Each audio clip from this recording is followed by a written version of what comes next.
for All is a very substantive, well-researched, evidence-based approach to dealing with housing challenges over the next number of years. I have seen nothing in comparison from your party in response to it.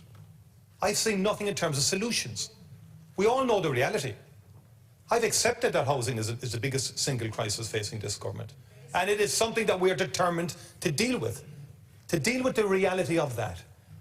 And that's why I'm saying consistently all of the time to people of all parties, including your own, stop objecting to the Devaney Gardens of this world, to the Oscar Traynors of this world, if you are sincere about meeting realities. Because you lack sincerity when you have that type of whole-scale opposition to projects that have been on the go for years and years but have been objected to and put back. That's one aspect of it. The second aspect of it is around affordability.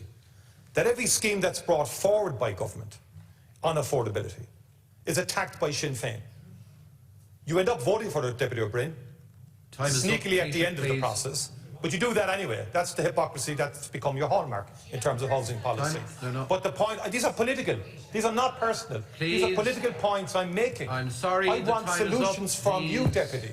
I want solutions from you that meet the realities in terms of house building and house supply. And we're determined to go on. We're going to spend $4 billion this year. We're going to continue on a prolonged, consistent social house building programme, the likes of which have not been seen before. We're not going to be deflected from that, and we're going to work on our affordability as well. Thank you, Taoiseach.